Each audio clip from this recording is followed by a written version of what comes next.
जंगल में टुनटुनी और पिंकी नाम की दो बहनें रहती थीं। वो दोनों कड़कनाथ सेठ के घर पर नौकरानी का काम करती थी। उनके माता पिता ने मरने से पहले कड़कनाथ से बहुत सारा कर्ज ले रखा था। दोनों बहनें उसी कर्ज की भरपाई कर रही थी। इसी तरह एक दिन दोनों बहनें खेत में काम कर रही थी। तभी वहाँ से जंगल में रहने वाला हरिया तोता जा रहा था। वो उन्हें देखकर रुक जाता है।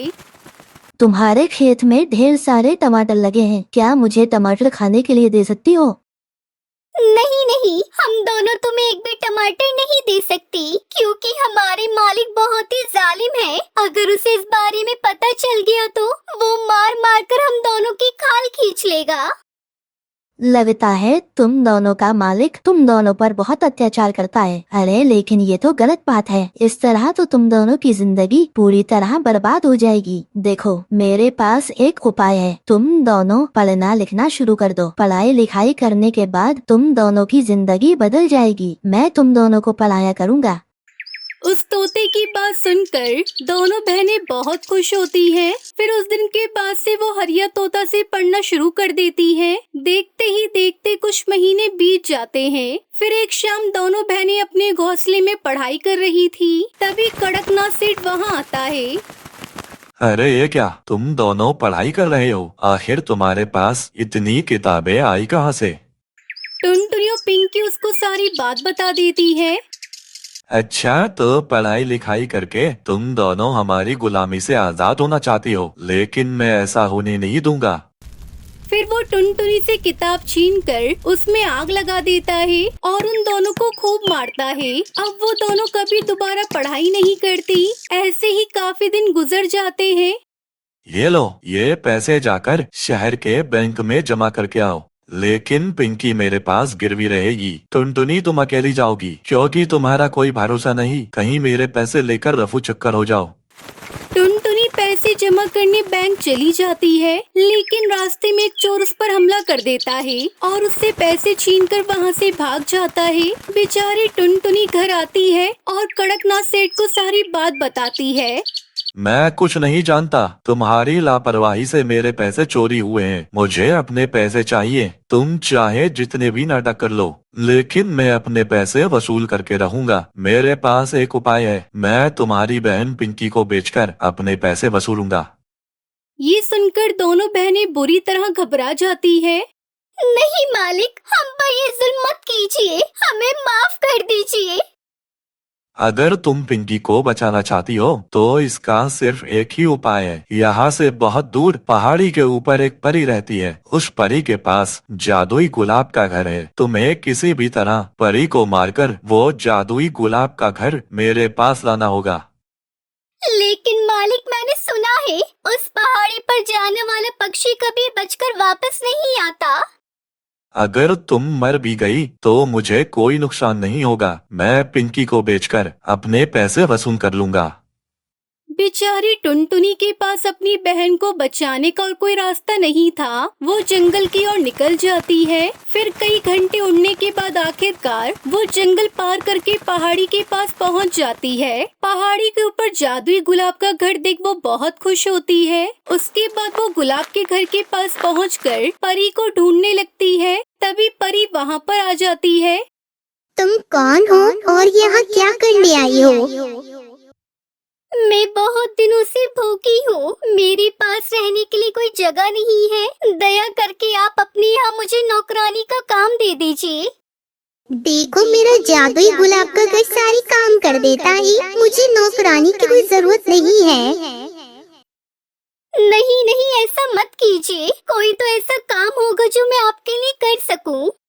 अच्छा, एक बात बताओ, क्या तुम्हें खाना बनाने आता है? हाँ हाँ, मैं बहुत ही स्वादिष्ट खाना बनाती हूँ।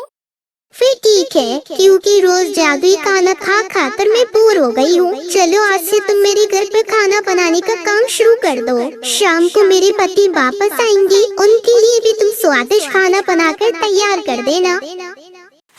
फिर टुनटुनी जादुई गुलाब के घर के अंदर बनी रसोई में जाकर खाना बनाना शुरू कर देती है। वो चुपके से खाने में जहर मिला देती है। फिर खाना बनाने के बाद परी के सामने खाना रख देती है। लेकिन परी जैसे ही खाना खाने के लिए निवाला उठाती है कि तभी टुनटुनी उसे रोक लेती है। आप ये खाना मत खाइए, मैंने इसमें जहर मिलाया है। ये सुनकर परी हैरान हो जाती है। उसके बाद टुनटुनी परी को कड़कनाथ सेठ के अत्याचारों के बारे में बता देती है। अच्छा, तो कड़कनाथ सेठ तुम दोनों बहनों की मजबूरी का फायदा उठा रहा है। चलो मेरे साथ, मैं उसकी ऐसी खबर लूंगी कि उसको नानी याद आ जाएगी। उसके बाद परी टुनटुनी के साथ जादुई गुलाब के घर के अंदर उड़ती हुई कड़कनाथ सेठ के घर के पास पहुंचती है।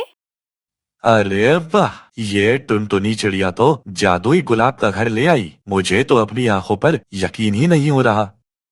लेकिन तभी जादुई गुलाब के घर की खिड़कियों से ढेर सारे कांटे वाले गुलाब के फूल कड़कनाथ सेठ के ऊपर गिरने लगते हैं।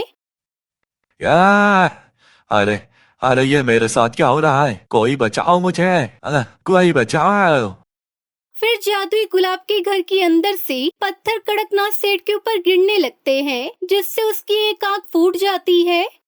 हाय मर गया रे, मेरी एक आंख फूट गई। मुझे बहुत दर्द हो रहा है, कोई मेरी मदद करो। तुमने इन बहनों पर जो अत्याचार किए थे, मैंने उसका बदला लिया है। चलो तुम हमेशा के लिए इस गाँव को छोड़कर भाग जाओ और दोबारा यहाँ दिखाई मत देना। कड़कनाथ सेठ डर के मारे वहाँ से भाग जाता है। फिर परी टुनटुनी और पिंकी को जादुई गुलाब का घर देती है। टुनटुनी, पिंकी, अब तुम दोनों बहन इस जादुई गुलाब के घर में रहना। इस जादुई गुलाब घर में कभी कोई परेशानी नहीं होगी तुम्हें, और ये जादुई गुलाब का घर तुम्हें हर एक परेशानी से बचाएगा। आपका बहुत बहुत शुक्रिया परी, आपने हमारी सारी परेशानी दूर कर दी। फिर टुनटुनी और पिंकी चिड़िया खुशी खुशी उस जादुई गुलाब के घर में रहने लगती है। कई दिनों से जंगल में लगातार बारिश हो रही थी। हे भगवान, पता नहीं ये बारिश कब रुकेगी। पूरे घोंसले में बारिश का पानी टपक रहा है। अरे टूनी, जल्दी भाग, कहीं ये घोंसला टूटकर गिर न जाए। मैं लूसी को लेकर बाहर जा रही हूँ। अपनी माँ के चिल्लाने की आवाज सुनकर टूनी चिड़िया जल्दी से भागकर घोंसले से बाहर निकल आती है। अचानक तेज आवाज के साथ टुनटुनी का घोंसला टूटकर पेड़ से नीचे गिर जाता है। अब उनके पास रहने का कोई ठिकाना नहीं था। टुनटुनी चिड़िया अपनी बेटियों को लेकर बारिश में इधर उधर भटकने लगती है।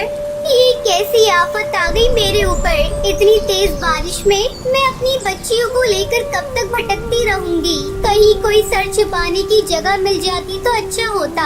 काश तेरे पापा जिंदा होते तो आज हमारा पक्का घर होता। इस तरह हमें दर बदर की ठोकरें नहीं खानी पड़ती। तभी टूनी चिड़िया को दूर एक पेड़ के नीचे बहुत बड़ा गुलाब दिखाई देता है। माँ देखो, उस पेड़ के नीचे एक बहुत बड़ा गुलाब पड़ा हुआ है। चलो चलकर उस गुलाब में छुप जाते हैं। टुनटुनी चिड़िया अपनी बेटियों के साथ उस पेड़ की तरफ जाती है। अरे ये तो गुलाब का फूल लग रहा है। इसमें दरवाजा और खिड़कियाँ भी है। टुनटुनी चिड़िया जल्दी जल्दी उस गुलाब के अंदर अपनी बेटियों के साथ चली जाती है। अरे टूनी, ऐसा लग रहा है जैसे इस घर में पहले से कोई रह रहा हो।